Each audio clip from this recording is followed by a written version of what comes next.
Cette île, la plus à l'ouest de la métropole, attise l'imaginaire et il en a toujours été ainsi. Dans les archives, de nombreux reportages sont consacrés aux phares et à leurs gardiens. Il faut dire que les images sont spectaculaires, comme celle-ci, datant de 1964. Une équipe de techniciens débarque sur une plateforme de 5 mètres par 5 mètres au sommet du phare de Nividic, à l'ouest d'Ouessant, pour l'entretien. Mais qu'en était-il de la vie des Ouessantins à cette même époque ? Nous avons retrouvé un documentaire de 1962 dont voici quelques extraits. Le bateau tout neuf, l'NSSA, l'île d'Ouessant, ne vient que 2 fois par semaine, sauf l'été. 2 petits avions de l'aéroclub de Brest s'y posent parfois, comme l'hélicoptère de la protection civile, pour emmener malades ou blessés graves. Cet isolement, cette nature rude, Ouessant devrait être le havre de hardis pêcheurs. Eh bien, pas du tout. On n'y trouve que des femmes, des enfants ou des retraités.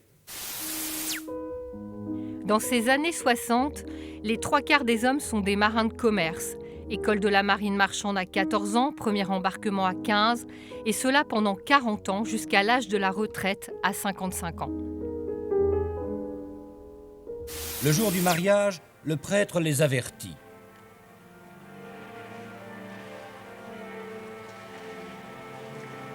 Malgré la séparation, qui sera votre lot à tous deux, de par votre profession de marin et de femme de marin, lorsque viendra le télégramme, vous appelant, vous Charles, pour une navigation de 6 mois à l'autre bout du monde, vous aurez tous deux le cœur gros de devoir vous quitter. Et cela, non pas une seule fois, mais jusqu'à vos 55 ans. Monsieur et Madame Malgorn, permettez-moi d'abord de vous féliciter. Vous êtes les plus nouveaux mariés d'Ouessant. Il y a à peine 1 heure que la cérémonie est terminée. Monsieur Malgorn, sur quoi naviguez-vous? Sur le pétrolier. Combien de temps allez-vous rester ici encore? Jusqu'à la fin du mois. Ça fait à peine un petit mois à passer avec votre femme. Oui. Ça ne vous effraie pas de la laisser toute seule comme ça pendant 6 mois de l'année? Non. Vous avez confiance en elle? Ah oui. Sûrement, mais vous n'avez pas peur qu'elle ait des difficultés quelquefois à assumer toutes les grosses responsabilités du ménage? Oh non, je pense pas. Et vous, Anna, ça ne vous fait pas un peu peur de voir que votre mari sera parti la plupart du temps? Bah, vous savez, quand on se marie avec un marin de commerce, il faut s'habituer à la vie de marin, la séparation. Vous comptez avoir des enfants? Oh oui, j'espère bien. Est-ce que vous vous sentez capable de les élever presque toute seule?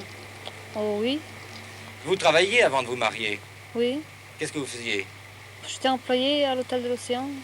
Et est-ce que vous allez continuer à travailler une fois marié? Oh non. Et vous, est-ce que vous avez navigué comme votre gendre? Oui, bien sûr. Vous naviguez encore? Oui. Et Et je pars encore. vous allez encore partir bientôt? Dans 20 jours. Dans 20 jours, c'est bien court ça. Dites-moi, vous veniez en permission tous les combien? Oh, 1 mois et demi par an. 1 mois et demi par an? Eh oui. Vous avez encore longtemps navigué? Ah ben, j'ai encore 5 ans, si je vais jusqu'à 55. Vous voudriez rentrer chez vous? Oui, on a plus que la tête.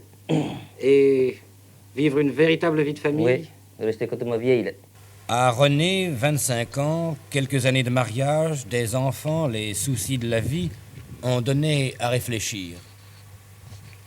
Madame, vous avez combien d'enfants? J'ai 3 enfants. Il y a combien de temps que vous êtes mariée?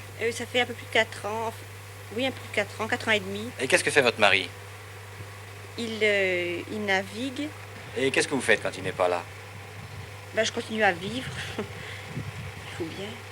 Mais vous ne travaillez pas? Non, je travaille pas. Enfin, je suis suffisamment occupée. J'ai eu un bébé, quelques mois après mon mariage, 10 mois après. Et ensuite, les 2 autres approchés. Et vous ne vous ennuyez pas? Si, je m'ennuie. Est-ce que Je vous sais êtes pas quand je heureuse? voyagerai. Est-ce que je suis? Heureuse. Ben, quand il est là, oui. Enfin, c'est-à-dire, au début, quand on était mariés, quand j'allais le retrouver, j'étais follement heureuse, évidemment. Mais enfin, lui, il était seulement très content, quoi. Évidemment, c'est différent. Alors, maintenant, je suis très contente aussi, quoi. C'est moins romanesque, évidemment. Mais est-ce que vous pensez que vous avez moins d'affection pour votre mari qu'avant? Oui, je trouve, oui. Et quand le marin est revenu définitivement, quand la boucle est bouclée, Monsieur Chalme, patron du canot de sauvetage, est passé par là. C'est toujours l'effet que vos gosses ne vous connaissent pas quand vous arrivez. Surtout avec ma fille aînée. Je me rappellera toujours, ma femme et moi, que quand la première nuit qu'on lui a mis dans son lit tout seul, puisqu'elle dormait avant avec sa mère, elle a dit à sa mère, quand sa mère l'a couché, hein, c'est ce monsieur qui va coucher avec toi maintenant, moi. On se rappellera tout le temps, vous savez. Oui, mais avec votre femme, il n'y a pas eu de problème de réadaptation? Non, non, non, non. Elle a un grand cœur, elle comprend toute la vie, et puis elle est... Voilà. Et moi, pour mon principe, je dis que les femmes, c'est à peu près comme le vin. S'ils sont bons pour commencer, ça va encore mieux dès qu'on commence à prendre la bouteille. Mais il doit y avoir des cas un peu plus tragiques quand même, je crois. Oui, on aperçoit beaucoup, oui, qu'il y en a qui ne peuvent pas s'adapter. L'homme, c'est pas son habitude de travailler la terre, c'est pas son habitude de faire bien des choses. Et la femme qui a toujours l'habitude de commander ne veut pas se laisser commander. Il y en a malheureusement bien des cas. Ben, il est certain que la femme est obligée de diriger sa maison, n'est-ce pas? Et l'homme n'est plus chef de la famille, comme on le dit dans le Code civil. Cette vie autour de la marine marchande a un impact, l'abandon de l'agriculture au fil du temps. Seuls les moutons sont restés fidèles à la lande ouessantine. Nous avions par exemple 700 vaches, 350 chevaux. Dans les 4000 moutons, or les moutons actuellement sont encore à peu près au même nombre. Mais il y avait quand même dans les 400 hectares de cultivés en orge et froment et une centaine d'hectares en pommes de terre. Et où est-ce qu'on en est maintenant? Alors maintenant, on importe plutôt de la pomme de terre. Ah bon? Et les vaches? Les vaches, il en reste 150 à peu près. Et les chevaux? Et 6 à 7 chevaux. Le nombre d'habitants aussi a petit diminué. Environ 2000 dans les années 60, il est aujourd'hui tombé à 830 habitants à l'année. En 2022, 70% des maisons de l'île sont des résidences secondaires.